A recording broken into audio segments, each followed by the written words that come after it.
తదుపరి ధనుసు రాశి. ధనుసు రాశి వారికి ఈ వారం చాలా అనుకూలంగా ఉంది. మీకు సంబంధించిన విషయాలు ఏవైతే ఉన్నాయో వాటికి సంబంధించి మీరు సంజాయించుకోవాల్సిన పరిస్థితి ఏర్పడుతుంది. మీ సహోదర వర్గం కానివ్వండి, మీ స్నేహితులు కానివ్వండి, మీ యొక్క అనుయాయులు కానివ్వండి, వాళ్ళు చేసినటువంటి తప్పులకి మీరు బాధ్యత వహించాల్సిన పరిస్థితి ఏర్పడుతుంది. ఎంతో కాలంగా పెండింగ్ లో ఉన్నటువంటి ఇబ్బంది పెడుతున్నటువంటి మగపిల్లల పెళ్లిళ్లు కుదిరేటువంటి పరిస్థితి ఈ వారం గోచరిస్తుంది. మానసికమైనటువంటి సంతోషం కలుగుతుంది. పునర్వివాహ సంబంధాల విషయ వ్యవహారాలు ఖచ్చితంగా సానుకూలపడతాయి.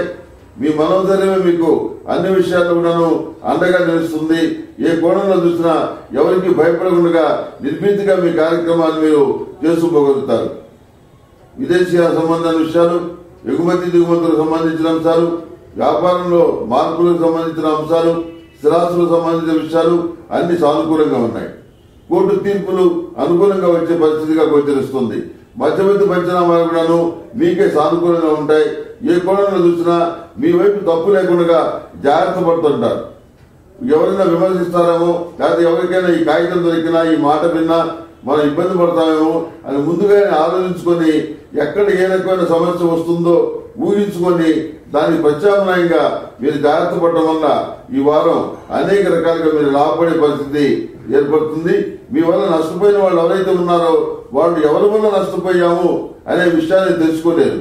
అంత గోప్యంగా మీరు కార్యక్రమాలు చేయగలుగుతారు. మానసికమైనటువంటి గోప్యాన్ని చక్కగా మీరు మెయింటైన్ చేయగలుగుతారు. కుటుంబ సంబంధమైనటువంటి విషయాలు బాగున్నాయి. సంతాన సంబంధమైన విషయాల్లో పురోగతి బాగుంది. భార్యాభర్తల మధ్య అన్యోన్యత బాగుంది. బంధువులతో సంబంధ బాంధవ్యాలు బాగున్నాయి. అయితే ప్రతి విషయానికి ఎక్కువగా మీ మీదే ఆధారపడి విసిగిస్తున్నటువంటి స్నేహితులు ఎవరైతే ఉన్నారో వాళ్ళ మీద కొంత కోపం వచ్చే అవకాశం ఉంది. ప్రతి విషయం నన్ను అడగడానికి 10 మంది స్నేహితులు ఉన్నారు కదా, మిగతా వాళ్ళు అడగచ్చు కదా, నా మీదనే అందరూ పట్టవేంటి అనేటువంటి భావన మీలో ఏర్పడుతుంది. మీకు దురుద్దేశం ఏమీ ఉండదు. ఎవరిని అడగరు, అందరూ వచ్చి మిమ్మల్ని అడుగుతుంటారు.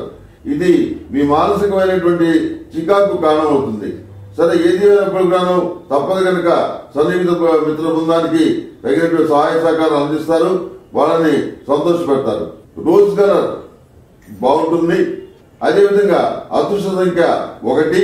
ఏదైనా పని మీద వెళ్ళేటప్పుడు గురువారం నాడు వెళ్ళండి, తప్పకుండా సానుకూల పడుతుంది.